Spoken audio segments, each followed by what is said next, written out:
بسم الله الرحمن الرحيم. மிக சிறப்புடன் நடைபெற்று கொண்டிருக்கின்ற இந்த ரமலான் மாதத்தினுடைய தொடர் சொற்பொழிவு நிகழ்ச்சியில் திருக்குரான் இறக்கி அருளப்பட்ட மாதமாக உள்ள காரணத்தினால் குரான் ஓர் அறிமுகம் என்ற ஒரு தலைப்பின் கீழ் தொடர்ந்து ஒரு சில விவரங்களை இந்த நிகழ்ச்சியின் மூலம் அறிந்து கொள்ள நாம் கடமைப்பட்டிருக்கிறோம். நேற்றைய தினம் உலக மக்களுக்கெல்லாம் நேர்வழி காட்டியாக அல்லாஹுவின் புறத்திலிருந்து அருளப்பட்ட இந்த திருக்குர்ஆன் ரசூலுல்லாஹி ஸல்லல்லாஹு அலைஹி வஸல்லம் அவர்களுக்கு ஜிப்ரீல் அலைஹி ஸலாத்து வஸலாம் அவர்களின் மூலமாக வஹியின் அடிப்படையில் எப்படி இறக்கி அருளப்பட்டது, வஹி வருகின்ற பொழுது ரசூலுல்லாஹி ஸல்லல்லாஹு அலைஹி வஸல்லம் அவர்களுடைய நிலைப்பாடுகள் எப்படி இருக்கும், வஹியை குறித்து அல்லாஹ் அவனுடைய அருள்மறையாம் திருமறை குர்ஆனில் என்ன கூறுகிறான் என்பதையெல்லாம் நேற்றைய தினம் நாம் பார்த்தோம். அதனுடைய தொடர் வரிசையில் திருக்குர்ஆன் என்பது ஒளி வடிவத்தில், ஓதுகின்ற வடிவத்தில் ஜிப்ரீல் அலைஹி ஸலாத்து வஸலாம் அவர்களின் மூலமாக ரசூலுல்லாஹி ஸல்லல்லாஹு அலைஹி வஸல்லம் அவர்களுக்கு அருளப்பட்டது. ஓதுதலின் அடிப்படையில் இறக்கப்பட்ட இந்த திருக்குர்ஆன் உலகம் அழிகின்ற வரை பாதுகாக்கப்பட வேண்டுமே, அதற்காக வேண்டி அல்லாஹ்வினுடைய ஏற்பாடுகள் என்ன, அதைத்தான் இன்றைய தினம் நாம் பார்க்க போகிறோம். குர்ஆன் தொகுக்கப்பட்ட வரலாறு. நேற்றைய தினம் திருக்குர்ஆன் வஹியின் அடிப்படையில் எப்படி இறக்கப்பட்டது என்பதை நேற்றைய தினம் நாம் பார்த்தோம். இறக்கப்பட்ட அந்த திருக்குர்ஆன் அல்லாஹ்வினுடைய தூதருடைய தலைமையில் உத்தம சஹாபாக்களுடைய ஒத்துழைப்பின் பேரில் அல்லாஹ்வினுடைய கட்டளைப்படி இந்த திருக்குர்ஆன் எப்படியெல்லாம் தொகுக்கப்பட்டது என்பதை இன்றைய தினம் இன்ஷா அல்லாஹ் நாம் அறிந்து கொள்ள கடமைப்பட்டிருக்கிறோம். அன்பார்ந்த சகோதரர்களே, திருக்குர்ஆன் எந்த மாதம் இறக்கப்பட்டது? 2வது அத்தியாயம் 185வது வசனம். ஷஹ்ரு ரமலான் அல்லதி உன்சில ஃபீஹில் குர்ஆன் ஹுதல் லின்னாஸ் வ பய்யினாத்தின் மினல் ஹுதா வல் ஃபுர்கான். மனிதர்களுக்காக நன்மையும் தீமையும் பிரித்தறிந்து உணர்ந்து நடக்கக்கூடிய திருக்குர்ஆன் ரமலானுடைய மாதத்தில் இறக்கி அருளப்பட்டது என்று அல்லாஹ் சொல்கிறான். முஹர்ரம் முதல் துல்ஹஜ் மாதத்தில் முடிவடைகின்ற 12 மாதத்தில் திருக்குர்ஆன் இறக்கி அருளப்பட்ட மாதம் ரமலானுடைய மாதம். ரமலானுடைய மாதத்தில் இந்த திருக்குர்ஆன் பகலில் ரசூலுல்லாஹி ஸல்லல்லாஹு அலைஹி வஸல்லம் அவர்களுக்கு இறக்கப்பட்டதா அல்லது இரவில் இறக்கப்பட்டதா என்றால் 40வது அத்தியாயம் 44வது அத்தியாயம் 3வது வசனம் திருக்குர்ஆன் இரவில் இறக்கி அருளப்பட்டதாக அல்லாஹ் கூறுகிறான். 44வது அத்தியாயத்தின் 3வது வசனம் இன்னா அன்ஸல்நாஹு ஃபீ லைலத்தின் முபாரக்கத்தின் இன்னா குன்னா முன்திரின். சங்கை மிக்க பாக்கியம் உடைய ஓர் இரவில் இந்த திருக்குர்ஆன் இறக்கி அருளப்பட்டது அல்லாஹ் சொல்கிறான். இறக்கப்பட்ட மாதம் ரமலானுடைய மாதம், இறக்கப்பட்ட நேரம் இரவுடைய நேரம் என்று அல்லாஹ் சொல்கிறான். இப்படி திருக்குர்ஆன் ரமலானுடைய மாதத்தில் இறக்கப்பட்டது என்று நாம் எல்லாம் தெரிந்து வைத்திருக்கிறோம். எப்படி இறக்கப்பட்டது என்றால் இமாம் பைஹக்கி, இமாம் அபூ தாவூத், இமாம் ஹாக்கிம் போன்ற ஹதீஸ் கித்தாபுகளிலே குறிப்பிடப்பட்டிருக்கிறார்கள். நபிகள் நாயகம் ஸல்லல்லாஹு அலைஹி வஸல்லம் அவர்கள் கூறினார்களாம், ரமலானுடைய மாதத்தில் திருக்குர்ஆன் இறக்கப்பட்டது என்றால் லவ்ஹுல் மஹ்ஃபூல் என்று அல்லாஹ்வினுடைய அந்த பட்டியலிலிருந்து ரமலானுடைய மாதத்தில் திருக்குர்ஆன் எடுக்கப்பட்டு முதல் வானத்தில் உள்ள பைத்துல் இஸ்ஸா என்று சொல்லப்படுகிற இடத்திற்கு இறக்கப்பட்டதுதான் ரமலானுடைய மாதத்தில். இப்படி பைத்துல் இஸ்ஸா என்று சொல்லப்படுகிற இடத்தில் ரமலானுடைய மாதத்தில் ஓர் இரவில் முழு குர்ஆனும் இறக்கப்பட்டு விட்டது. அதற்கு பிறகு 8300 அதிகமான நாட்கள் 23 வருடம் நபிகள் நாயகம் ஸல்லல்லாஹு அலைஹி வஸல்லம் அவர்களுக்கு அல்லாஹ்வுடைய ஏற்பாடு என்ன? சிறுக சிறுக இந்த திருக்குர்ஆனை அல்லாஹ் அருளுகிறான். அல்லாஹுவை பொறுத்தவரையில் அவன் நமக்கெல்லாம் மிகப்பெரிய ஒரு ரப், இறைவன். அவன் எங்காவது ஒரு இடத்தில் ஒரு புத்தகத்தை உடனடியாக இறக்கி ஒரு தூதருடைய கையிலே கொடுத்து இதன்படி நீங்கள் நடந்துதான் ஆக வேண்டும் என்றால் யாரும் மறுக்க முடியாது, நடந்துதான் ஆக வேண்டும். ஆனால் அல்லாஹ்வுடைய ஏற்பாடு அப்படியா இருந்தது என்றால் இல்லை. திருக்குர்ஆனுடைய மொத்த வசனம் பல ஹதீஸ் கிதாபுகளில் பல்வேறு எண்ணிக்கையில் குறிப்பிடப்பட்டிருக்கிறது. இறக்கப்பட்ட கால அளவு 8320 குறைந்தபட்சம். ஒரு நாளைக்கு ஒரு வசனம் என்றிருந்தாலும் கூட 8320 நாட்கள் இறக்கப்பட்ட வசனத்தை சஹாபாக்கள் சாதாரணமாக மனனமிட்டுக் கொள்வார்கள் என்கிற ஒரு ஏற்பாடு. காரணம், திருக்குர்ஆன் என்பது மனித வாழ்க்கைக்கு தேவையான ஒரு இறைவேதம். மனிதர்களுக்கு என்னென்ன பிரச்சனைகள் ஏற்படுகிறது, மனிதர்களுடைய சூழ்நிலைகள் எல்லாம் என்ன,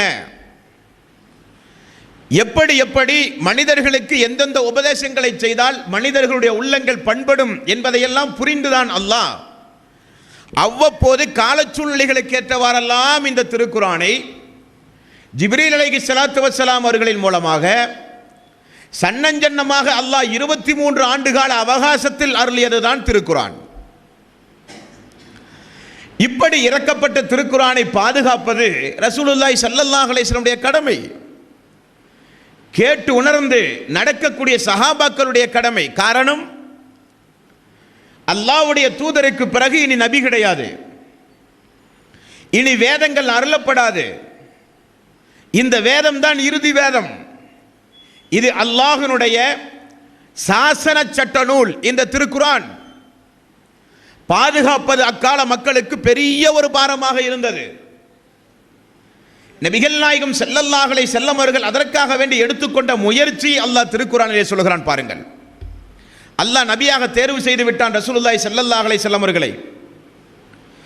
நபியாக அல்லாஹ் தேர்வு செய்தவுடன் திருக்குர்ஆனுடைய வசனங்கள் மெல்ல மெல்ல இறங்க ஆரம்பிக்கும். எப்படியாவது தனக்கு எழுத தெரியாது, தனக்கு படிக்க தெரியாது, சொல்வதை உடனடியாக கிரகித்து மனனம் செய்தால் மட்டும்தான் அதை பாதுகாத்து மக்களுக்கு சொல்ல முடியும்.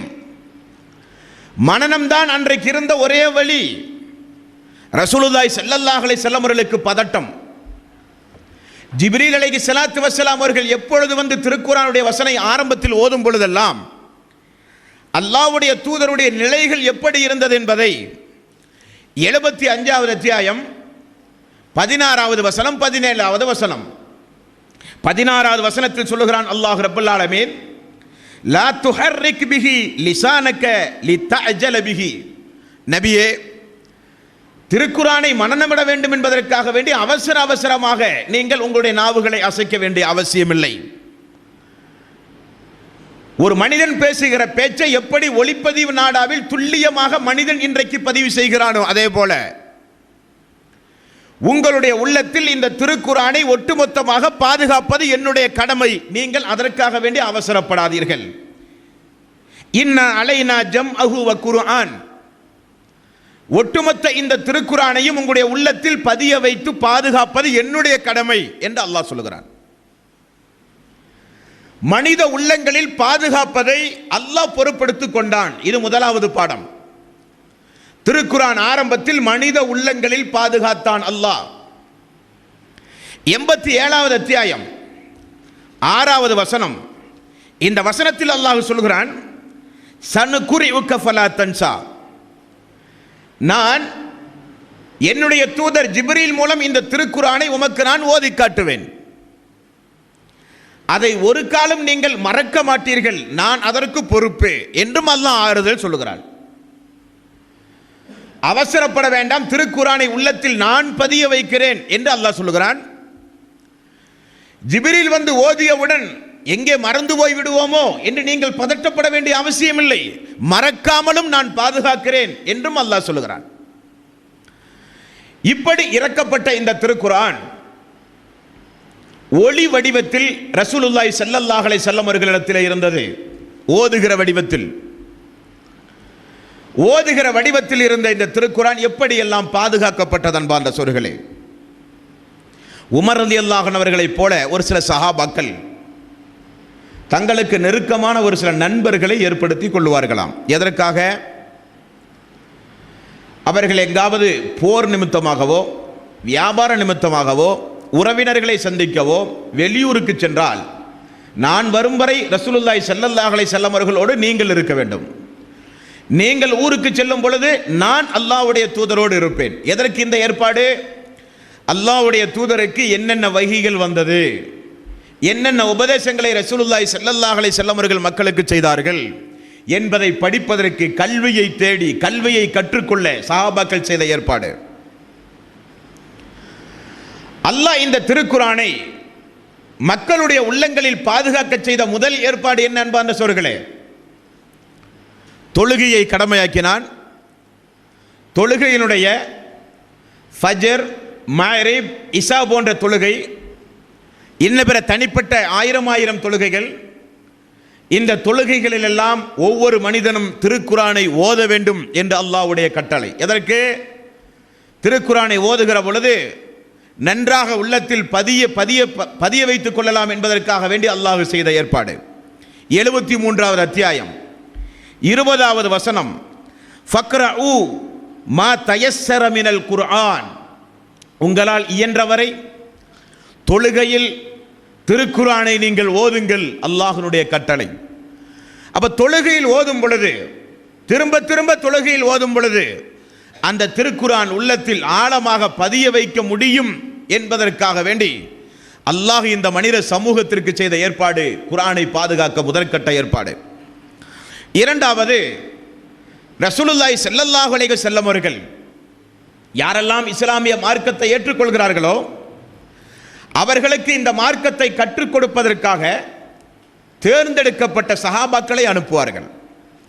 அவர்கள் போய் புதிதாக இஸ்லாத்தை தழுவிய மக்களுக்கு, சுற்றுப்புற கிராம மக்களுக்கு, வெளியூர் வாசிகளுக்கு திருக்குரானை மக்களுக்கு ஓதியும் காண்பித்துக் கொடுப்பார்கள். பிறருக்கு ஓதுவதின் மூலமும் உள்ளத்தில் பதிகின்றது. தொழுகையில் திரும்ப தக்பீருடைய நிலையில் ஓதும் பொழுதும் உள்ளத்திலே பதிகிறது. ஆகவேதான் ரசூலுல்லாஹி ஸல்லல்லாஹு அலைஹி வஸல்லம் அவர்கள் பல கட்டங்களில் சொன்னார்கள், யார் திருக்குரானை தானும் கற்று பிற மக்களுக்கும் திருக்குரானை கற்றுக் கொடுக்கின்றார்களோ அவர்கள்தான் சிறந்தவர்கள் என்று ஆர்வம் ஊட்டினார்கள். யார் திருக்குரானை சிரமப்பட்டு ஓதுகிறார்களோ, சிரமப்பட்டு ஓதுவதற்கு ஏற்றவாறு 2 நன்மைகள் அவர்களுக்கு கொடுக்கப்படும் என்றும் ரசூலுல்லாஹி ஸல்லல்லாஹு அலைஹி வஸல்லம் அவர்கள் கூறினார்கள். திருக்குரானை ஓதுங்கள், ஒரு எழுத்திற்கு உங்களுக்கு 10 நன்மை கிடைக்கும் என்றெல்லாம் ஆர்வம் ஊட்டினார்கள் ரசூலுல்லாஹி ஸல்லல்லாஹு அலைஹி வஸல்லம் அவர்கள். திருக்குரானை யாரெல்லாம் படித்தார்கள் அவர்கள் இஸ்லாத்தை பிற மக்களுக்கு எடுத்துச் சொல்கிற ஒவ்வொரு ஊர்களுக்கு நியமிக்கப்படும் பொழுது கற்றுணர்ந்த இஸ்லாமிய திருக்குரான் வசனங்களை மக்களுக்கு போதிக்கலானார்கள். உதாரணத்திற்கு பாருங்கள், ரசூலுல்லாஹி ஸல்லல்லாஹு அலைஹி வஸல்லம் அவர்கள் மக்காவில் இருந்தார்கள். அல்லாஹ்வுடைய தூதர் செல்வதற்கு முன்னதாகவே மதீனாவில் இஸ்லாம் வளர்ந்தது. மதீனாவிலே வாழ்ந்த மக்களுடைய கோரிக்கை, யா ரசூலல்லாஹ், யார் திருக்குரானை நன்கு கற்று உணர்ந்தார்களோ அவர்களை நீங்கள் எங்களுடைய ஊருக்கு அனுப்பி வையுங்கள். எங்களுடைய ஊர் மதீனா, யூதர்கள் நிரம்ப உள்ள ஊர், யூதர்களை பொறுத்தவரையில் மதகுருமார்கள் அதிகமாக உள்ள ஊர், விதண்டாவாதம் பேசுவார்கள், இஸ்லாத்தை ஏற்க மறுப்பார்கள். அவர்களுக்கு தக்க பதிலடி கொடுப்பதற்காக வேண்டி 2 மனிதர்களை அனுப்புங்கள் யா ரசூலல்லாஹ் என்றார்கள். ரசூலுல்லாஹி ஸல்லல்லாஹு அலைஹி வஸல்லம் அவர்கள் மதீனாவுக்கு யாரை அனுப்பினார்கள்? இஸ்லாத்தை வளர்ப்பதற்காக திருக்குரானை கற்றுணர்ந்த 2 சஹாபாக்களை அனுப்பினார்கள். அதில் ஒருவர் முஸ்அப் ரலியல்லாஹு அன்ஹு அவர்கள். இன்னொரு மனிதர் யார் தெரியுமா? கேட்டால் நீங்கள் ஆச்சரியப்படுவீர்கள். 2 கண்ணும் தெரியாத அப்துல்லா இப்னு உம்மி மக்தும். 2 கண்ணும் தெரியாத அப்துல்லா இப்னு உம்மி மக்தும் திருக்குரானில் தேர்ச்சி பெற்றவர். அன்றைக்கு அவரிடத்தில் யாரும் சாதாரணமாக இஸ்லாத்தை விரோதமாக பேசவோ, திருக்குரானில் இல்லாததை சொல்லவோ, விதண்டாவாதம் பேசவோ யாரும் அப்துல்லா இப்னு உம்மி மக்தும் இடத்தில் பேசவே முடியாது. 2 கண்ணும் தெரியாத அப்துல்லா இப்னு உம்மி மக்தும் திருக்குரானில் அன்றைக்கு தேர்ச்சி பெற்றவராக இருந்தார்கள். இப்படி இஸ்லாத்தை யாரெல்லாம் ஏற்க வருகிறார்களோ அவர்களுக்கு திருக்குரானை போதித்தார்கள். தொழுகையிலே திருக்குரானுடைய வசனங்களை ஓதலானார்கள். அல்லாஹ்வுடைய தூதருக்கு இறக்கப்பட்ட வசனங்களை எல்லாம் உடனடியாக கேட்டு தங்களுடைய வீடுகளிலே ஓதலானார்கள் சஹாபாக்கள். அபு மூசா அல் அஸ்அரி என்கிற ஒரு நபித்தோழர். இந்த நபித்தோழருடைய குரல் வளத்தை ரசூலுல்லாஹி ஸல்லல்லாஹு அலைஹி வஸல்லம் அவர்கள் சொல்கிறார்கள், தாவூத் அலைஹிஸ்ஸலாத்து வஸ்ஸலாம் அவர்களுக்கு அல்லாஹ் கொடுத்த குரல் வளத்தை போல அபு மூசா அல் அஸ்அரிக்கு அல்லாஹ் வழங்கி இருக்கிறானாம். இதை எப்படி ரசூலுல்லாஹி ஸல்லல்லாஹு அலைஹி வஸல்லம் அவர்கள் சொல்கிறார்கள் என்றால், அபு மூசா அல் அஸ்அரி இரவு நேரங்களில் வீட்டில் திருக்குரானை ராகமிட்டு ஓதுவார். அவருடைய வீட்டினுடைய கதவோர பகுதியில் ரசூலுல்லாஹி ஸல்லல்லாஹு அலைஹி வஸல்லம் அவர்கள் நின்று அவர் ஓதுவதை முழுக்க முழுக்க கேட்டு மறாவது நாள் அபு மூசா அல் அஸ்அரியிடத்திலே ரசூலுல்லாஹி ஸல்லல்லாஹு அலைஹி வஸல்லம் அவர்கள் சொல்லுவார்கள் என்றால், வீடுகளிலே திருக்குரான் வசனங்கள் ஓதப்பட்ட காலம், சிறு சிறு குழந்தைகள் எல்லாம் மனநமிடுகிற காலம், தொழுகையில் ரசூலுல்லாஹி ஸல்லல்லாஹு அலைஹி வஸல்லம் அவர்கள் ஓத சஹாபாக்கள் கேட்டு மனனம் செய்கிற காலம். இது போக அல்லாஹ்வுடைய ஏற்பாடு ஒவ்வொரு ரமலானுடைய மாதம் 23 ஆண்டு காலம் தொடர்ந்து ஒவ்வொரு ரமலானுடைய மாதமும் ஜிப்ரீல் அலைஹிஸ்ஸலாத்து வஸ்ஸலாம் அவர்களை அல்லாஹ் நேரடியாக அனுப்பி அதுவரை இறக்கப்பட்ட திருக்குரானுடைய வசனங்களை எல்லாம் ரசூலுல்லாஹி ஸல்லல்லாஹு அலைஹி வஸல்லம் இடத்தை ஓதச் சொல்லி சரிபார்க்கவும் அல்லாஹ் செய்து வந்தான். அல்லாஹ்வுடைய ஏற்பாடு என்னங்க? உள்ளத்தில், மனிதர்களுடைய உள்ளத்தில் இந்த திருக்குரானை பாதுகாக்க வைக்க அல்லாஹ் செய்த ஏற்பாடு. ஒரு ஆச்சரியம் என்னவென்றால், மனித உள்ளங்களில் அல்லாஹ் இந்த திருக்குரானை பாதுகாத்ததன் விளைவாக இன்றைக்கு கூட இந்த உலகத்தில் நாம் சவால் விட்டு சொல்லலாம், உலகத்தில் எங்கெல்லாம் என்னென்ன மொழிகளில் திருக்குரான் உண்டுமோ எல்லா மொழிகளிலும் திருக்குரானையும் கொண்டு வருவோம். ஆனால் திருக்குரான் முழுக்க இந்த உலகத்தில் தீயிட்டு எழுதி கொளுத்தினாலும் ஒரு 4 வயது 5 வயது சவுதி அரேபியாவில் பயிலுகின்ற மாணவனை வைத்து திருக்குரானை நம்மால் உண்டாக்க முடியும் என்றால் அல்லாஹ்வுடைய ஏற்பாடு. உலகம் அழிகிற வரை இந்த திருக்குரானை நான் பாதுகாப்பேன் என்றானே அல்லாஹ். முஸ்லிம்களில் பெரும்பான்மையான முஸ்லிம்களுடைய உள்ளத்தில் இன்றைக்கும் திருக்குரான் உண்டு. எழுத்து வடிவிலான திருக்குரான் எங்களுக்கு தேவை என்பதெல்லாம் கிடையாது. மனித உள்ளங்களில் திருக்குரான் பாதுகாக்கப்பட்டிருக்கின்றது. அது அல்லாஹ் உலக மக்களுக்கு செய்த ஒரு ஏற்பாடு என்று சொல்கிறான். எப்படி சொல்கிறான்? 29வது அத்தியாயம் 49வது வசனம், பல் ஹுவ ஆயாத்துன் பையினாத்துன் ஃபீ சுதூரில் லதீன ஊத்துல் இல்ம். கல்வி ஞானம் உடைய மக்களுடைய உள்ளத்தில் இந்த திருக்குரானை நான் பாதுகாத்து வைத்திருக்கிறேன் என்கிறான் அல்லாஹ். எவ்வளவு பெரிய வார்த்தை! உலகம் அழிகிற வரை அல்லாஹ்வுடைய ஏற்பாடு. யாரெல்லாம் திருக்குரானை படிக்க முயற்சி செய்கிறார்களோ, யாரெல்லாம் மார்க்கத்தை வழங்க வேண்டும் என்று முன்னுக்கு வருகிறார்களோ அவர்களுக்கெல்லாம் அல்லாஹ் கொடுக்கக்கூடிய கிஃப்ட் என்ன? அவருடைய உள்ளத்தில் திருக்குரானை மனனமிடுகிற ஒரு ஆற்றல். திருக்குரானை கல்வி அறிவில் முன்னேறிய மக்களுடைய உள்ளத்தில் திருக்குரானை நான் பாதுகாக்கிறேன் என்று அல்லாஹ் ரப்புல் ஆலமீன் சொல்கிறான். அன்பார்ந்த சகோதரர்களே, அப்படியானால் முதற்கட்ட நடவடிக்கை என்ன? திருக்குரானை பாதுகாக்க ரசூலுல்லாஹி ஸல்லல்லாஹு அலைஹி வஸல்லம் அவர்கள் செய்தது மனனம் செய்கிற ஒரு ஏற்பாடு. தொழுகையிலே ஓதுவது, பிற மக்களுக்கு கற்றுக் கொடுப்பது, வீடுகளிலே ஓதுவது, ஜிப்ரீல் அலைஹிஸ்ஸலாத்து வஸ்ஸலாம் அவர்கள் வந்து திரும்ப திரும்ப ஓதச் சொல்லுவது, இவைகளெல்லாம் ஏற்பாடுகள். எதுவரை வஹி இறக்கப்பட்டதோ அதுவரை உள்ள வசனங்களை எல்லாம் ஒட்டுமொத்தமாக மனப்பாடம் செய்த சஹாபாக்களும் இருந்தார்கள் அன்றைக்கு. அதுதான் ஆச்சரியம். அந்த சஹாபாக்குடைய வரிசையில் பாருங்கள், 4 கலீஃபாக்கள் இருந்தார்கள். அபூபக்கர் சித்திக் ரலியல்லாஹு அன்ஹு, உமர் ரலியல்லாஹு அன்ஹு அவர்கள், உஸ்மான் ரலியல்லாஹு அன்ஹு அவர்கள், அலி ரலியல்லாஹு அன்ஹு அவர்கள், காலித் பின் வலீத் அவர்கள், இப்னு மசூத் அவர்கள், இப்னு அப்பாஸ் அவர்கள், இப்னு உமர் அவர்கள், முஆத் பின் ஜபல் ரலியல்லாஹு அன்ஹு அவர்கள், உபை பின் கஅப் ரலியல்லாஹு அன்ஹு அவர்கள், ஸைத் பின் ஜாபித் ரலியல்லாஹு அன்ஹு அவர்கள், அனஸ் பின் மாலிக் ரலியல்லாஹு அன்ஹு அவர்கள், அம்ர் பின் ஆஸ், இவர்களெல்லாம் எவ்வளவுக்கு எவ்வளவு வகைகள் இறங்கியதோ எல்லா வகையையும் மனப்பாடம் செய்திருந்தார்கள். பெண்களும் சளைத்தவர்கள் அல்ல. ரசூலுல்லாஹி ஸல்லல்லாஹு அலைஹி வஸல்லம் காலத்தில் பெண்களில் 3 பேர்கள் திருக்குர்ஆனை மனனம் செய்திருந்தார்கள். ஒன்று ஆயிஷா ரலியல்லாஹு அன்ஹா அவர்கள், அபூபக்கர் சித்திக் அவர்களுடைய மகள். இரண்டாவது ஹப்ஸா ரலியல்லாஹு அன்ஹா அவர்கள், உமர் ரலியல்லாஹு அன்ஹுடைய மகள். மூன்றாவது உம்மு சலமா ரலியல்லாஹு அன்ஹா அவர்கள். 3 பெண்களும் அன்றைக்கு திருக்குர்ஆனை மனனம் செய்து வைத்திருந்தார்கள். அப்ப பெண்களும் திருக்குர்ஆனை மனனம் செய்திருந்தார்கள், ஆண்களும் திருக்குர்ஆனை மனனம் செய்து வைத்திருந்த காலம். மனனத்தின் மூலம், உள்ளத்தின் மூலம் அல்லாஹ் முதற்கட்டமாக திருக்குர்ஆனை பாதுகாத்தான். இரண்டாவதாக இறக்கப்பட்ட இந்த திருக்குர்ஆனை எல்லாம் நபிகள் நாயகம் ஸல்லல்லாஹு அலைஹி வஸல்லம் அவர்கள் எழுத்து வடிவிலும் பாதுகாக்க ஆரம்பித்தார்கள். அதுதான் முக்கியமான பாடம். ரசூலுல்லாஹி ஸல்லல்லாஹு அலைஹி வஸல்லம் அவர்களுக்கு எழுத வேண்டும் என்கிற ஒரு உள்ளுணர்வு எப்படி வந்தது? அல்லாஹ் எழுதுகோலை குறித்தும் திருக்குர்ஆனிலே சொல்லுகிறான். இக்ரா பிஸ்மி ரப்பிக்கல்லதீ ஹலக், உம்மை படைத்த இறைவனின் திருநாமத்தால் ஓதுங்கள் என்று அல்லாஹ் திருக்குர்ஆனுடைய வசனங்கள் இறக்கியதை போல எழுதுகோலை குறித்து, பேனாவை குறித்து, எழுதுகிற எழுதுகோலை குறித்தும் அல்லாஹ் திருக்குர்ஆனிலே வசனங்களை இறக்கினான். 68வது அத்தியாயத்தின் 1வது வசனம், நூன் வல் கலமி வமா யஸ்துரூன், எழுதுகோலின் மீது சத்தியமாக நான் சொல்கிறேன் என்கிற ஒரு ஆயத். அப்ப எழுதுகோலை அல்லாஹ் விரும்புகிறான், எழுத அல்லாஹ் தூண்டுகிறான். எழுதுகோலின் மீது சத்தியம் என்று அல்லாஹ் துவங்குவதன் மூலம் எழுதுவதை அல்லாஹ் அங்கீகரிக்கிறான் என்பதையும் அக்காலத்து மக்கள் விளங்க ஆரம்பித்தார்கள். அப்ப ரசூலுல்லாஹி ஸல்லல்லாஹு அலைஹி வஸல்லம் அவர்கள் அடுத்து செய்த ஏற்பாடு என்ன? திருக்குர்ஆனை பாதுகாக்க.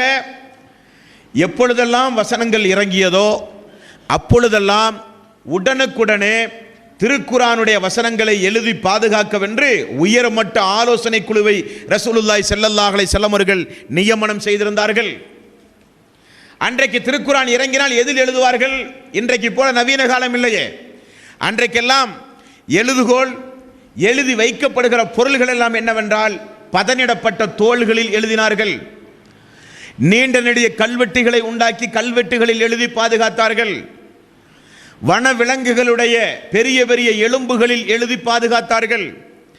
பதனிடப்பட்ட தோள்களில் எழுதி பாதுகாத்தார்கள். பேரித்தம்பரத்தினுடைய மட்டைகளில் எழுதி அதை பாதுகாத்தார்கள். இப்படி நபிகள் நாயகம் ஸல்லல்லாஹு அலைஹி வஸல்லம் அவர்களுக்கு வஹி இறங்க இறங்க மக்கள் இப்படிப்பட்ட பொருள்களில் திருக்குர்ஆனுடைய வசனங்களை எல்லாம் எழுதி எழுதி எங்கு வைத்து பாதுகாத்தார்கள்? ரசூலுல்லாஹி ஸல்லல்லாஹு அலைஹி வஸல்லம் நேரடி பார்வையில் அந்த வசனங்கள் பாதுகாக்கப்பட்டது. எழுதுகிற துறையில் இருந்தவர்கள் எல்லாம் யார்? ஸைத் பின் ஜாபித் ரலியல்லாஹு அன்ஹு அவர்கள். அவருடைய தலைமையின் கீழ் இதே போல 4 கலீஃபாக்களும், முஆவியா ரலியல்லாஹு அன்ஹு அவர்களும், காலித் பின் வலீத் அவர்களும், உபை பின் கஅப் ரலியல்லாஹு அன்ஹு அவர்களும், ஸாபித் பின் கைஸ் ரலியல்லாஹு அன்ஹு அவர்களும் எல்லோரும் சேர்ந்து ரசூலுல்லாஹி ஸல்லல்லாஹு அலைஹி வஸல்லம் அவர்களுக்கு பின்னால் எப்பொழுதும் இருந்து கொண்டே இருப்பார்கள். எதற்கு? அல்லாஹ்வுடைய தூதருக்கு வஹி வந்தவுடன் இந்த அத்தியாயத்தில் இதை கொண்டு போய் எழுதுங்கள், சூரத்துல் பக்கராவிலே இந்த வசனத்தை எழுதுங்கள், சூரத்துல் ஆல இம்ரானில் இந்த வசனத்தை எழுதுங்கள், சூரத்துல் கஹ்ஃபிலே கொண்டு போய் இந்த வசனத்தை எழுதுங்கள் என்கிற ஏற்பாடெல்லாம் நபிகள் நாயகம் ஸல்லல்லாஹு அலைஹி வஸல்லம் காலத்திலே வைத்து நடந்தது. அப்ப அல்லாஹ்வுடைய தூதர் உயிரோடு இருக்கும் காலமெல்லாம் நடந்த ஏற்பாடுகள் எல்லாம் என்ன அன்பார்ந்த சோர்களே? ஒன்று மனனமிட்டு திருக்குர்ஆனை பாதுகாப்பது, இன்னொன்று இறக்கப்பட்ட வசனங்களை நான் சொன்ன இது போன்ற பொருள்களில் எழுதி பாதுகாப்பது. இதான் ரசூலுல்லாஹி ஸல்லல்லாஹு அலைஹி வஸல்லம் அவர்களால் முடிந்தது. உங்களுக்கு ஒரு கேள்வி வரலாம், ஏன் ரசூலுல்லாஹி ஸல்லல்லாஹு அலைஹி வஸல்லம் அவர்களே 1 to 114 வரை ஏன் அத்தியாயத்தை அவர் தொகுக்கவில்லை? 30 ஜுஸுவாக ஏன் ரசூலுல்லாஹி ஸல்லல்லாஹு அலைஹி வஸல்லம் அவர்கள் குர்ஆனை பூர்த்தி செய்யவில்லை? இதுதான் குர்ஆன் என்று நபிகள் நாயகம் ஸல்லல்லாஹு அலைஹி வஸல்லம் அவர்களுடைய காலத்திலேயே அந்த குர்ஆன் தொகுக்கப்பட்டிருந்தால் இவ்வளவு சிரமம் இல்லையே என்கிற ஒரு கேள்வி உங்களுக்கு எழலாம். கேள்வி நியாயமாக இருந்தாலும் அது சாத்தியமில்லை அன்பார்ந்த சகோதரர்களே. என்ன காரணம்?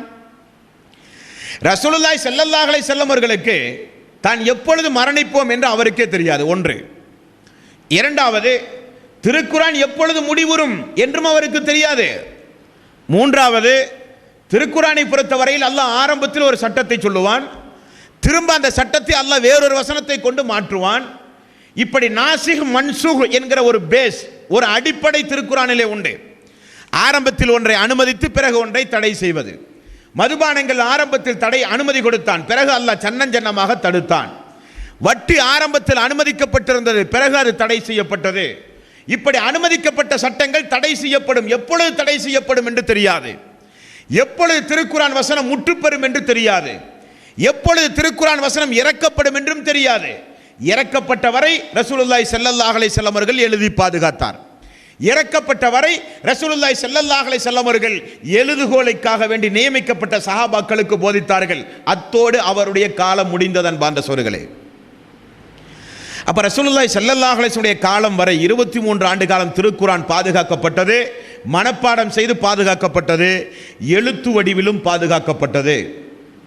எழுத்து வடிவில் பாதுகாக்கப்பட்ட அந்த திருக்குர்ஆனில் சிறிய ஒரு மாற்றம். என்ன மாற்றம் என்றால், எந்தெந்த சஹாபாக்கள் எந்தெந்த திருக்குர்ஆனுடைய வசனங்களை எழுதினார்களோ அதனுடைய ஒவ்வொரு பிரதி அவரவர்கள் கையில் வைத்துக் கொண்டார்கள். திருக்குர்ஆனை மனனமிட்ட சஹாபாக்கள் மதீனா முழுக்க வாழ்ந்தார்கள். அதில் மிகப்பெரிய ஒரு வேதனைக்குரிய ஒரு விஷயம் என்னவென்றால், பிக்ருமா ஊனா என்று சொல்லப்படுகிற ஒரு இடத்தில் 70 சஹாபாக்கள் கொலை செய்யப்பட்டார்கள். இது என்ன கொடுமை என்றால், அண்டை கிராமத்தில் இருந்து ஒரு குழு ரசூலுல்லாஹி ஸல்லல்லாஹு அலைஹி வஸல்லம் அவர்களை பார்ப்பதற்காக வேண்டி ஒரு நாள் வந்தார்கள். யார் ரசூலல்லாஹ், எங்களுடைய கிராம மக்களுக்கு இஸ்லாத்தை சொல்லுங்கள் யார் ரசூலல்லாஹ். அவர்கள் இஸ்லாத்தை நீங்கள் போதிப்பதன் மூலம் கிராமம் கிராமமாக இஸ்லாத்தை நோக்கி வருவார்கள் என்று சொன்னார்கள். ரசூலுல்லாஹி ஸல்லல்லாஹு அலைஹி வஸல்லம் அவர்கள் நம்பினார்கள். திருக்குர்ஆனை முழுக்க முழுக்க மனனம் செய்த 70 ஹாஃபிஸ்களை ரசூலுல்லாஹி ஸல்லல்லாஹு அலைஹி வஸல்லம் அவர்கள் அவர்களோடு அனுப்பினார்கள். அந்த 70 மக்களையும் பிக்ருமா ஊனா என்று சொல்லப்படுகிற இடத்தில் வைத்து அந்த கொடியவர்கள் கோரமாக கொலை செய்தார்கள். 70 மக்கள், திருக்குர்ஆனை மனனம் செய்த 70 மக்கள் ரசூலுல்லாஹி ஸல்லல்லாஹு அலைஹி வஸல்லம் காலத்திலே மரணப்பட்டு போனார்கள். இது மிகப்பெரிய ஒரு கஷ்டம் இஸ்லாமிய மார்க்கத்தில். இருந்தாலும் அல்லாஹ்வுடைய வேதத்தை அல்லாஹ் பாதுகாப்பான் என்று அல்லாஹ் உறுதியளித்த காரணத்தினால் மென்மேலும் சஹாபாக்கள் மனனம் செய்ய ஆரம்பித்தார்கள். 70 சஹாபாக்கள், திருக்குர்ஆனை மனனம் செய்த 70 சஹாபாக்கள் ரசூலுல்லாஹி ஸல்லல்லாஹு அலைஹி வஸல்லம் காலத்திலேயே கொலை செய்யப்பட்டார்கள். இப்படி அல்லாஹ்வுடைய தூதருடைய காலம் முடிந்தது. அதற்கு பிறகு யார் ஆட்சிக்கு வந்தார்கள்? அபூபக்கர் சித்திக் ரலியல்லாஹு அன்ஹு அவர்கள் ஆட்சிக்கு வந்தார்கள். அபூபக்கர் அவர்களுடைய ஆட்சி காலம் 2 வருட காலம். 2 வருட காலத்தில் அபூபக்கர் சித்திக் ரலியல்லாஹு அன்ஹு அவர்கள் எவ்வளவு பெரிய ஒரு காரியத்தை செய்தார்கள் என்பதை திருக்குர்ஆன் தொகுக்கப்பட்ட அந்த வரலாற்றில் அபூபக்கர் சித்திக் ரலியல்லாஹு அன்ஹுடைய பங்களிப்பு பிரதானமான ஒரு பங்களிப்பு. எப்படி பங்களிப்பு? அவருடைய ஆட்சி ரசூலுல்லாஹி ஸல்லல்லாஹு அலைஹி வஸல்லம் அவர்கள் உயிரோடு இருக்கும் பொழுது அல்லாஹ்வுடைய தூதருக்கு எதிராகவே முசைலமா என்று சொல்லப்படுகிற ஒரு மனிதன் நானும் இறைவனுடைய தூதர் என்று மக்களுக்கு பிரச்சாரம் செய்ய ஆரம்பித்தார்.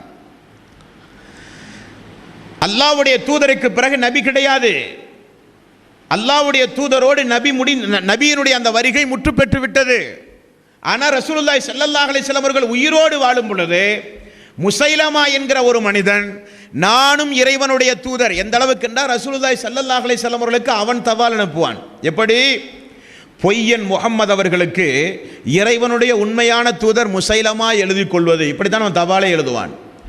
இப்படிப்பட்ட ஒரு அநியாயக்காரன் ரசூலுல்லாஹி ஸல்லல்லாஹு அலைஹி வஸல்லம் காலத்திலேயே வாழ்ந்தான். அவனை கைதியாக பிடிக்க, அவனுக்கு மரண தண்டனை விதித்து, அவனை கொலை செய்வதற்கு எவ்வளவோ முயற்சிகள் ரசூலுல்லாஹி ஸல்லல்லாஹு அலைஹி காலத்திலே அல்லாஹ்வுடைய தூதர் எடுத்தாலும் அவன் சுற்றுப்புற கிராமங்களில் எல்லாம் ஓடி ஓடி ஒளிந்து 40,000 மக்களை தன் கைவசம் வைக்கக்கூடிய அளவுக்கு பெரிய ஒரு படை திரட்டி போர் செய்கிற அளவுக்கு அவன் தயாரானான் இந்த அபூபக்கர் சித்திக் ரலியல்லாஹு ஆட்சி காலத்தில். நாளுக்கு நாள் அவனுடைய பிரச்சாரம் அதிகமானது. முசைலமாவை எப்படியாவது மரண தண்டனைக்கு உட்படுத்தப்பட வேண்டும் என்பதற்காக வேண்டி அபூபக்கர் சித்திக் ரலியல்லாஹு அன்ஹு அவர்கள் சஹாபாக்களுடைய தலைமையின் கீழ் பெரிய அளவில் ஒரு போர் பிரகடனம் செய்தார்கள். அக்ரபா என்று சொல்லப்படுகிற இடத்தில் தான் யமாமா என்று சொல்லப்படுகிற ஒரு போர் நடந்தது. முசைலமாவுடைய படையில் 40,000 வீரர்கள். போர் நடந்தது. ஆரம்பத்தில் சஹாபாக்களுக்கு பெரிய தோல்வி கிடைப்பதைப் போல இருந்தது. இருந்தாலும் அன்றைய காலத்தில் இருந்த சஹாபாக்கள் எல்லாம் அன்றைய சஹாபாக்களுக்கு உற்சாகம் ஏற்படும் வகையில் வீர வசனங்கள், திருக்குர்ஆனுடைய வசனங்கள், ரசூலுல்லாஹி ஸல்லல்லாஹு அலைஹி வஸல்லம் பொன்மொழிகளை எல்லாம் எடுத்துச் சொல்லி உற்சாகப்படுத்தி மீண்டும் மீண்டும் தாக்கலானார்கள்.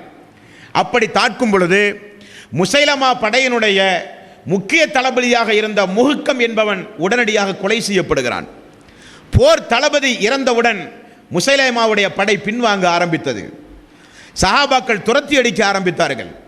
எல்லோரும் போய் ஒரு பூங்காவில் கதவை தாளிட்டு தஞ்சம் புகுந்தார்கள். உடனே பரா பின் மாலிக் ரலியல்லாஹு அன்ஹு அவர்கள் சஹாபாக்களிடத்திலே சொன்னார்கள், அந்த சுவற்றில் ஏறி என்னை உள்ளே அனுப்புங்கள், நான் போய் கதவை திறக்கிறேன் என்று பேசினார். சஹாபாக்கள் எல்லாம் பரா பின் மாலிக் ரலியல்லாஹு அன்ஹு அவர்களை சுவற்றிலே ஏறிவிட்டார்கள். உள்ளே சென்றார், கதவை திறந்தார். சஹாபாக்கள் எல்லாம் உள்ளே வந்தார்கள். போர் முடிந்தது. உள்ளே போய் பார்த்தால் முசைலமா படை வீரர்களுக்கெல்லாம் பெரிய அளவிலே அவன் டைரக்ஷன், பெரிய அளவில் அவன் மக்களுக்கு வழிகாட்டி கொண்டிருந்தான். இந்த இடத்தில் சிறிய ஒரு செய்தியை நீங்கள் உள்ளத்திலே பதிவு செய்து கொள்ள வேண்டும். ரசூலுல்லாஹி ஸல்லல்லாஹு அலைஹி காலத்தில் உஹது போரில் ஹம்ஸா ரலியல்லாஹு அன்ஹு அவர்கள் கொல்லப்பட்டார்கள் இல்லையா? ஹம்ஸா ரலியல்லாஹு அன்ஹு அவர்களை கொன்னது யார்? அபூ சுபியானிடத்திலே அடிமையாக இருந்த வக்ஷி என்பவர்தான் தூண்டுதலின் பேரில் ஹம்ஸா ரலியல்லாஹு அன்ஹு அவர்களை கொலை செய்தார். இந்த வக்ஷியும் அபூ சுபியானுடைய மனைவியும் ரசூலுல்லாஹி ஸல்லல்லாஹு அலைஹி வஸல்லம் அவர்கள் மக்கா வெற்றி கொண்ட நேரத்தில் இஸ்லாத்தை தழுவினார்கள். அப்பொழுது ரசூலுல்லாஹி ஸல்லல்லாஹு அலைஹி வஸல்லம் அவர்கள் வக்ஷியை பார்த்து சொன்னார்கள், எப்படி என்னுடைய சிறிய தந்தையை நீங்கள் கொண்டீர்கள் சொல்லுங்கள் என்றார்கள். வக்ஷி நடந்த எல்லா சம்பவங்களையும் கூடினார். தூண்டுதலின் பேரில் நான் செய்தேன், நான் இப்படியெல்லாம் கொலை செய்தேன் என்றார்கள். ரசூலுல்லாஹி ஸல்லல்லாஹு அலைஹி வஸல்லம் அவர்கள், நான் மரணிக்கின்ற வரை என் கண் முன்னால் நீங்கள் வராதீர்கள் என்றார்கள்.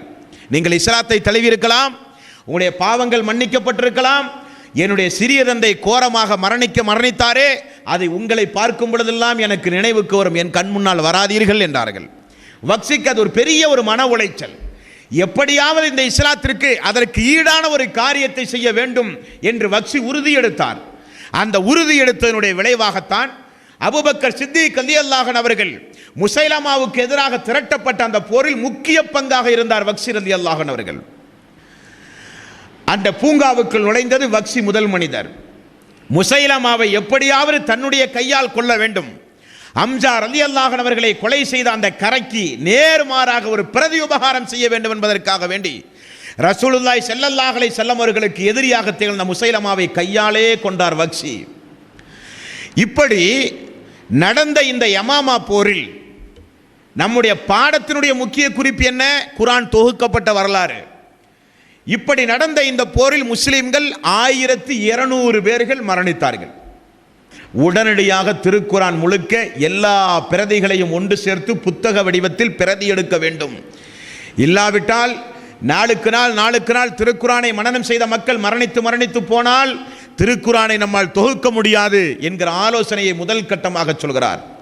அபூபக்கர் சித்திக் அவன் ஆரம்பத்திலே மறுக்கிறார்கள். ரசூலுல்லாஹி ஸல்லல்லாஹு அலைஹி வஸல்லம் உயிரோடு இருக்கும் பொழுதே செய்யாத ஒரு வேலையை நாம் ஏன் செய்ய வேண்டும், அது மார்க்கத்திற்கு விரோதமாக போகுமோ என்றெல்லாம் தயங்கினார்கள். நியாயங்களை எடுத்து சொன்னார்கள். உமர் ரலியல்லாஹு அன்ஹு அவர்கள் நடக்கக்கூடிய விபரீத செயல்களை எல்லாம் சொல்ல ஆரம்பித்தார்கள். வரக்கூடிய காலம் இன்னும் மிக மோசமான காலமாக இருக்கும். எவ்வளவு பெரிய வழிகட்டு கொள்கைக்காரர்கள் உருவானாலும் அவர்கள் முதலில் கொலை செய்வது திருக்குர்ஆனை மனனமிட்ட மக்களை. அதுதான் முக்கியமான பாடம். ஹாரிஜியாக்கள் முதற்கொண்டு இஸ்லாமிய மார்க்கத்தில் விதியை மறுத்தவர்கள், அல்லாஹ்வுடைய சிஃபத்தோடு விளையாடியவர்கள், திருக்குர்ஆனுக்கு தவறான வியாக்கியானம் கொடுத்தவர்கள், இப்படி எல்லாம் உருவான எல்லா மக்களும் பாருங்கள் சஹாபாக்களை பார்த்து கொன்றார்கள். திருக்குர்ஆனை யாரெல்லாம் மனனம் செய்தார்கள் அவர்களை எல்லாம் வழிமறித்து கொள்ளலானார்கள். அல்லாஹ் காத்தான். அதற்கு முன்னதாகவே உமர் ரலியல்லாஹு அன்ஹு அவர்கள் அபூபக்கர் சித்திக் அவர்களிடத்தில் நடந்து முடிந்த போரில் 700 மக்கள் கொல்லப்பட்டார்கள். ரசூலுல்லாஹி ஸல்லல்லாஹு அலைஹி வஸல்லம் அவர்கள் உயிரோடு இருக்கும் பொழுது 70 மக்கள் கொல்லப்பட்டிருக்கிறார்கள். எல்லாம் திருக்குரானை மனனம் செய்தவர்கள். ஆகவே குரானை நாம் பாதுகாத்தே ஆக வேண்டும் என்று சொல்லப்பட்டவுடன் நியாயங்களை மெல்ல மெல்ல அவர் உணர ஆரம்பித்தார். உடனே வந்தார். என்னவென்று கேட்டார். திருக்குரான் தொகுக்கப்பட்டாக வேண்டும், நிலைமை மோசமாகிவிட்டது என்றார்கள். அவர் சொன்னார், இதோ தெரிகிறதே கலீஃபா அவர்களே, இந்த மலையை சிறிது நீ நகர்த்தி வை என்றாலும் கூட நான் அதற்கு ஒரு முயற்சி செய்வேன், ஆனால் அதைவிட கடினமான வேலையாயிற்றே இந்த வேலை என்றார்கள். அல்ல, யமாமா போரில் திருக்குரான் மனனப்பட்டவர்கள் மரணித்து விட்டார்கள், குரான் கண்டிப்பாக தொகுக்கப்பட வேண்டும், பாதுகாக்கப்பட வேண்டும் என்று திரும்ப திரும்ப கலீஃபா ஆர்டர் போட்டவுடன் ஸைத் பின் ஜாபித் ரலியல்லாஹு அன்ஹு அவர்கள் திருக்குரானை தொகுக்க ஆரம்பித்தார்கள். எப்படி தொகுக்க ஆரம்பித்தார்கள்? ரசூலுல்லாஹி ஸல்லல்லாஹு அலைஹி வஸல்லம் அவர்கள் உயிரோடு இருக்கும் பொழுது யாரெல்லாம் எழுத்து பிரதியை கையிலே வைத்திருந்தார்களோ எல்லா பிரதிகளையும் தேர்வு செய்ய ஆரம்பித்தார்கள். கொண்டு வர சொல்லி ஆர்டர் போட்டார்கள். எல்லா பிரதிகளும் கொண்டு வரப்பட்டது. ஒரு நூலுக்கு ஒரு உயர்வான தகுதி எழுத்து பிரதி மட்டும் இருந்தால் போதாது, மனனம் செய்கிற அந்த மனனம் மட்டும் இருந்தாலும் போதாது. இரண்டும், மனனமும் எழுத்தும் ஒன்றாகி வரும் பொழுதுதான் உயர்நிலை அடையும் ஒரு எழுத்து, ஒரு புத்தகம். அதே போல எழுத்து பிரதி எல்லாம் ஒன்று சேர்க்கப்பட்டவுடன் திருக்குரானை யாரெல்லாம் அன்றைக்கு மனனம் செய்திருந்தார்களோ எல்லா ஹாஃபிஸ்களையும் அன்றைக்கு கொண்டு வந்தார்கள். சபையில் இருந்து அமர்ந்து திருக்குரானுடைய எழுத்து பிரதியை கையிலே எடுத்து வைத்து ரசூலுல்லாஹி ஸல்லல்லாஹு அலைஹி வஸல்லம் அவர்கள் குரானுடைய வசனங்களை தொழுகையிலே ஓதும் பொழுது மனனம் செய்திருந்தார்களே, அந்த மனனத்தின் அடிப்படையில் ஓத வைத்து திருக்குரானை அதற்கேற்றவாறெல்லாம் சரி செய்து சூரத்துல் பக்கரா, ஆல இம்ரான், நிசா என்று அத்தியாயங்களுக்கெல்லாம் பெயர் வைத்து திருக்குரான் மெல்ல மெல்ல தொகுத்து புத்தக வடிவத்தில் உண்டாக்கியது அபூபக்கர் சித்திக் ரலியல்லாஹு அன்ஹு ஆட்சியினுடைய காலத்தில். ரசூலுல்லாஹி ஸல்லல்லாஹு அலைஹி காலத்தில் குரான் எப்படி இருந்தது? ஓதுகிற வடிவத்தில் இருந்தது. ஓதிய திருக்குரான் எல்லாம் எழுத்து வடிவத்தில் பாதுகாக்கப்பட்டிருந்தது. அத்தியாயமாக எல்லாம் ஒரு நூல் வடிவில் ஒரு ஆவணமாக தொகுக்கப்பட்டது அபூபக்கர் சித்திக் ரலியல்லாஹு அன்ஹு அவருடைய ஆட்சி காலத்தில். அவருடைய ஆட்சி காலத்தில் அரசவையில் பத்திரமாக பாதுகாக்கப்பட்டிருந்தது அந்த ஒரு ஆவணம். பிறகு உமர் ரலியல்லாஹு ஆட்சி காலம் 10 ஆண்டு காலம். அவருடைய ஆட்சியிலும் அந்த திருக்குரான் ஒரு புத்தக வடிவத்தில் அரசு கஜானாவில் அரசினுடைய நேரடி பார்வையில் பாதுகாக்கப்பட்டிருந்தது. அவருக்கு பிறகு உஸ்மான் ரலியல்லாஹு அன்ஹு அவர்கள் ஆட்சிக்கு வருகிறார்கள். உஸ்மான் ரலியல்லாஹு அன்ஹு ஆட்சிக்கு வருகிற நேரத்தில் நிலைமை மிக மிக மோசமான நிலைமை. ரசூலுல்லாஹி ஸல்லல்லாஹு அலைஹி வஸல்லம் அவர்கள் மரணித்து, அபூபக்கர் சித்திக் அவர்கள் மரணித்து, உமர் ரலியல்லாஹு அன்ஹு அவர்கள் மரணித்து, உஸ்மான் ரலியல்லாஹு அன்ஹு அவர்கள் ஆட்சிக்கு வருகிறார். 13 ஆண்டு காலம் ஆட்சி இருந்தார். இஸ்லாம் பெரிய அளவில் வளர்ந்தது. அப்பொழுது ஹுதைபா பின் அல் யமான் என்கிற ஒரு நபி தோழர் ஒரு ஆட்சியின் கீழ் கவர்னராக, உஸ்மான் ரலியல்லாஹு ஆட்சியின் கீழ் கவர்னராக பணிபுரிந்து ஓடோடி வருகிறார் மதீனாவுக்கு. ஹுதைபா பின் அல் யமான் ரலியல்லாஹு அன்ஹு அவர்கள் உஸ்மான் ரலியல்லாஹு அன்ஹு சொல்கிறார்கள், மூமின்களின் தலைவரே, உடனடியாக திருக்குரான் பிரதி எடுக்கப்பட வேண்டும். என்ன காரணம்? இஸ்லாம் சாம்ராஜ்யம் வளர்ந்தது. யாரிடத்தில் எந்தெந்த அளவுக்கு திருக்குரானுடைய வசனங்கள் மனனம் இருக்கிறதோ அதுதான் திருக்குரான் என்று மக்கள் பேசுகிறார்கள். இனி இதற்கு மேல் திருக்குரான் இல்லை என்று ஒரு சாரார் சொல்லுகிறார்கள். ஒரு சாரார் அல்ல, திருக்குரான் எனக்கும் கொஞ்சம் வசனம் இருக்கிறது, நானும் மனப்பாடம் செய்திருக்கிறேன், இதுவும் திருக்குரான் சண்டை போடுகிறார்கள். குரான் ஓதுவதிலே வித்தியாசம் இருக்கிறது, அல்லாஹ் சொன்னான் என்று மக்கள் சட்ட விளக்கம் தவறாக சொல்கிறார்கள் என்றெல்லாம் இருக்கிற குழப்பங்களை வந்து தெளிவாக சொன்னார்கள். உடனடியாக உஸ்மான் ரலியல்லாஹு அன்ஹு அவர்கள் அபூபக்கர் சித்திக் ரலியல்லாஹு அன்ஹு ஆட்சி காலத்தில் தயார் செய்யப்பட்ட அந்த திருக்குரானை உடனடியாக கொண்டு வர சொல்கிறார்கள். அன்றைக்கு யாரிடத்தில் இருந்தது என்றால், உமர் ரலியல்லாஹு அன்ஹு மரணத்திற்கு பிறகு உமர் அவர்களுடைய மகள் ஹப்ஸா ரலியல்லாஹு அன்ஹா இடத்தில் அந்த பிரதி இருந்தது. ரசூலுல்லாஹினுடைய மனைவி. அந்த பிரதி கொண்டு வரப்பட்டு அதிகப்படியான பிரதிகள் யாருடைய காலத்தில் எடுக்கப்படுகிறது என்றால் உஸ்மான் ரலியல்லாஹு அன்ஹு காலத்தில் எடுக்கப்படுகிறது. இப்படி அதிகப்படியான மூல பிரதிகள் எடுக்கப்பட்டது.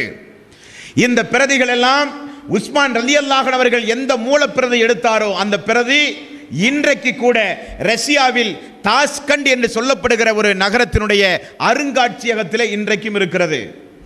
இஸ்தான்புல் என்று சொல்லப்படுகின்ற அருங்காட்சியகத்தில் உஸ்மான் ரலியல்லாஹு அன்ஹு அவர்கள் தயாரித்த அந்த பிரதி இன்னும் திருக்குரானாக பாதுகாக்கப்பட்டிருக்கிறது. அப்போ உஸ்மான் ரலியல்லாஹு அன்ஹு அவர்கள் தயாரித்த அடிப்படையில் இன்றைக்கு திருக்குர்ஆன் இல்லை. அது எப்படி, அது என்ன மாற்றம் வந்தது என்றால், அதற்கு பிறகு அப்துல் மாலிக் பின் மருவான் என்று சொல்லப்படுகிற ஒருவருடைய ஆட்சி காலத்தில் ஹஜ்ஜாஜ் பின் யூசுப் என்கிற ஒரு அதிகாரியினுடைய ஒரு மேற்பார்வையில் திருக்குர்ஆன் மீண்டும் ஒரு சில மாற்றங்கள் செய்தார்கள். என்ன மாற்றம்? வசன மாற்றம் அல்ல. அதை மக்கள் ஓதுவதற்கு இலகுவாக ஜேர் ஜபர் பே சுக்குன் போட ஆரம்பித்தார்கள். இல்லாவிட்டால் திருக்குர்ஆனை ஓதவே முடியாது. ரசூலுல்லாஹி ஸல்லல்லாஹு அலைஹி காலத்தில் இறக்கப்பட்ட திருக்குர்ஆனுடைய பிரதி இன்டர்நெட்டில் போனால் இன்றைக்கும் நீங்கள் பார்க்கலாம். சாதாரணமாக திருக்குர்ஆன் ஓதுகிற எந்த மக்களாலும் அது ஓதவே முடியாது. அந்த அளவுக்கு அதனுடைய எழுத்து நடை, அதனுடைய கோர்வை முறைகள், அமைப்பு முறைகள் அந்த அளவுக்கு இருக்கிறது. அதற்கு ஜேர் ஜபர் என்றெல்லாம் போட்டு உலகத்தில் இருக்கிற எல்லா மக்களும் படித்து பயன்பெறுகிற வகையில் ஏற்பாடு செய்தவர்தான் அப்துல் மாலிக் பின் மருவானுடைய ஆட்சி காலத்தில் ஹஜ்ஜாஜ் பின் யூசுப் என்பவருடைய தலைமையில் கீழ்தான் ஜேர் ஜபர் போடப்பட்டு திருக்குர்ஆன் இன்றைக்கும் நம்முடைய கையில் இன்றைக்கு இருக்கிற நிலைமைப்படி ஏற்பாடு செய்தவர் அவர்தான். இப்படித்தான் திருக்குர்ஆன் பாதுகாக்கப்பட்டது. அன்பார்ந்த சோர்களே, மீண்டும் உங்களுக்கு நினைவுபடுத்துகிறேன், நபிகள் நாயகம் ஸல்லல்லாஹு அலைஹி வஸல்லம் அவர்களுக்கு திருக்குர்ஆன் ஒளி வடிவில் அருளப்பட்டது. ஒளி வடிவில் அருளப்பட்ட திருக்குர்ஆனை ஆரம்ப நேரங்களில் எல்லாம் ரசூலுல்லாஹி ஸல்லல்லாஹு அலைஹி வஸல்லம் அவர்கள் தொழுகையில் ஓதச் சொல்லி பிற மக்களுக்கு ஓத கற்றுக் கொடுத்து ஜிப்ரீல் அலைஹிஸ்ஸலாத்து வஸ்ஸலாம் அவர்கள் வந்து திரும்ப திரும்ப ஓதச் சொல்லி உள்ளத்தில் அல்லாஹ் திருக்குர்ஆனை பாதுகாத்து வைத்திருந்தான். இரண்டாவது ரசூலுல்லாஹி ஸல்லல்லாஹு அலைஹி வஸல்லம் அவர்கள் செய்த ஏற்பாடு, இறக்கப்பட்ட திருக்குர்ஆனுடைய வசனங்களை எல்லாம் அவ்வப்போது ஒரு குழுவை தீர்மானம் செய்து எழுதி பாதுகாக்கிற ஏற்பாடையும் செய்திருந்தார்கள். ரசூலுல்லாஹி ஸல்லல்லாஹு அலைஹி வஸல்லம் அவர்கள் சூரத்துல் பக்ரா, ஆல இம்ரான், கஹ்ஃப் போன்ற ஒரு பெரும்பான்மையான அத்தியாயங்களுக்கு தலைப்பிட்டது ரசூலுல்லாஹி ஸல்லல்லாஹு அலைஹி வஸல்லம். இறக்கப்பட்ட ஒவ்வொரு வசனங்களையும் இந்தந்த தலைப்புகளில் கொண்டு போய் சேர்த்துங்கள் என்றும் ரசூலுல்லாஹி ஸல்லல்லாஹு அலைஹி வஸல்லம் அவர்கள் ஏற்பாடு செய்திருந்தார். அவருடைய மரணத்திற்கு பிறகு யமாமா போர் அபூபக்கர் சித்திக் அவருடைய ஆட்சி காலத்திலே நடந்தது. 700 சஹாபாக்கள் கொலை செய்யப்பட்டார்கள். உடனடியாக திருக்குர்ஆன் புத்தக வடிவத்திலே பாதுகாக்கப்பட வேண்டும் என்கிற நிர்பந்த சூழ்நிலைக்கு தள்ளப்பட்டது. அபூபக்கர் சித்திக் அவருடைய ஆட்சி காலத்தில் திருக்குர்ஆன் புத்தக வடிவத்தில் தயாரானது. அது உமர் அவருடைய ஆட்சி காலத்திலும் தொடர்ந்தது. உமர் அவர்களுடைய மரணத்திற்கு பிறகு அவருடைய மகள் ரசூலுல்லாஹ்வினுடைய மனைவி ஹப்ஸா ரலியல்லாஹு அன்ஹா திருக்குர்ஆன் இருந்தது. அதற்கு பிறகு அந்த குர்ஆன் உஸ்மான் ரலியல்லாஹு அன்ஹுடைய காலத்தில் அதிகப்படியான பிரதிகள் எடுக்கப்பட்டது. இப்படி அல்லாஹுவால் வஹீயின் மூலம் இறக்கப்பட்ட இந்த திருக்குர்ஆன் புத்தக வடிவத்திலும் இன்றைக்கு மக்கள் ஓதுகிற வசதி வாய்ப்புகளுக்கு ஏற்றவாறும் அல்லாஹ் இதுநாள் வரை பாதுகாத்தான், கியாமத் நாள் வரை அல்லாஹ் பாதுகாப்பான். அந்த திருக்குர்ஆனுடைய ஒவ்வொரு சிறப்புகளையும் இன்ஷா அல்லாஹ் நாளைய தினத்திலே இருந்து தொடர்ந்து நாம் அறிந்து கொள்ள கடமைப்பட்டிருக்கிறோம். இது புனிதமிக்க ஒரு ரமலானுடைய மாதமாக இருக்கிற காரணத்தினால் இந்த உரைகள் எல்லாம் வெறுமனே ஒரு ரசிப்புக்குரிய உரையாக நீங்கள் பார்க்காமல் சொல்லப்படுகிற தகவல்களை எல்லாம் கூர்மையாக நீங்கள் கவனித்து இஸ்லாமிய மார்க்கத்திற்காக இந்த திருக்குர்ஆனை பிற மக்கள் மத்தியில் உலக அரங்கத்தில் நம்மால் இயன்றவரை எந்த அளவுக்கு கொண்டு செல்ல முடியுமோ அந்த அளவுக்கு கொண்டு செல்ல வேண்டும் என்கிற ஒரு உணர்வு இந்த உரைக்கு பிறகு நமக்கு ஏற்பட வேண்டும். அதுபோக நாம் எப்படியாகினும் இந்த திருக்குர்ஆனை நாமும் படிக்க வேண்டும். நம்முடைய மனைவி, நம்முடைய மக்கள், நம்முடைய நண்பர்கள், நம்முடைய உற்றார் உறவினர்கள் எல்லோருக்கும் இந்த திருக்குர்ஆனை கற்றுக் கொடுக்க வேண்டும். திருக்குர்ஆன் என்பது மனித வாழ்வுக்கு அத்தியாவசியமானது. ஒரு மனிதன் எந்த ஒரு பொருளை கண்டுபிடித்தாலும் அந்த பொருளை எப்படி பயன்படுத்த வேண்டும் என்கிற ஒரு கேட்லாக், ஒரு மெனு, ஒரு புத்தகத்தை நமக்கு தருவான். அந்த புத்தகத்தில் ஒரு சில குறிப்புகள் இருக்கும், இதை இப்படியெல்லாம் நீங்கள் ஆப்ரேட் செய்ய வேண்டும், இயக்க வேண்டும் என்று. அதே போல அல்லாஹ் நம்மை படைத்தான், நாம் எப்படி நடக்க வேண்டும் என்கிற ஒரு மெனு தான் திருக்குர்ஆன். அந்த திருக்குர்ஆனை கண்டிப்பாக குடும்பமாக படிக்க வேண்டும். நாம் படிப்பது மட்டுமல்ல, படித்ததன் அடிப்படையில் நடக்க வேண்டும். நடப்பது மட்டுமல்ல, பிற சமூக மக்களுக்கும் அந்த திருக்குர்ஆனை எடுத்துச் சொல்ல வேண்டும் என்கிற ஒரு உள்ளுணர்வு இந்த நிகழ்ச்சிக்கு பிறகு நம் ஒவ்வொருவருக்கும் ஏற்பட வேண்டும் என்பதுதான் நிகழ்ச்சியை நடத்த நிர்வாக சகோதரருடைய முக்கியமான எண்ணம். அன்பார்ந்த சகோதரர்களே, இந்த உலகத்தில் பாருங்கள், எல்லா வேதத்தை உடைய மக்களும் இந்து மதத்தை எடுத்துக்கொண்டாலும் சரி, கிறிஸ்தவ மதத்தை எடுத்துக்கொண்டாலும் சரி, சமஸ்கிருதத்திலே இருந்தாலும் சரி, எவ்வளவு சிரமப்பட்டு அதற்காக வேண்டி சமஸ்கிருத மொழியை கற்பிப்பதற்காக வேண்டி, போதிப்பதற்காக வேண்டி பாடசாலைகளை நடத்தி எவ்வளவு சிரமப்பட்டு ஒவ்வொரு மனிதர்களும் அந்தந்த மதத்தினுடைய வேதத்தை கற்கிறார்கள். ஆனால் இஸ்லாமிய மக்கள் நாளுக்கு நாள் திருக்குரானோடு உள்ள தொடர்பை தூரமாக்கிக் கொள்கிறார்கள். திருக்குரானுடைய தொடர்பு நாளுக்கு நாள் குறைந்து வருகிறது. திருக்குரானோடு தொடர்பு அதிகரிக்கப்பட வேண்டும். திருக்குரானை மனனமிட வேண்டும். திருக்குரானை ஓத முயற்சி எடுக்க வேண்டும். திருக்குரானுடைய வசனங்களை அதிகம் மனப்பாடம் செய்ய வேண்டும். தொழுகையிலே அதிகம் ஓத வேண்டும். பிற மக்களுக்கும் திருக்குரானை நாம் எடுத்துச் சொல்ல வேண்டும். அப்படிப்பட்ட நல்லவர்களாக அல்லாஹ் நம் அனைவர்களையும் ஆக்கி அருள் புரிவானாக. வாஹிர் தவ்வானா அனில் ஹம்துலில்லாஹி ரப்பில் ஆலமீன். அஸ்ஸலாமு அலைக்கும் வரஹ்மத்துல்லாஹி வபரகாத்துஹு.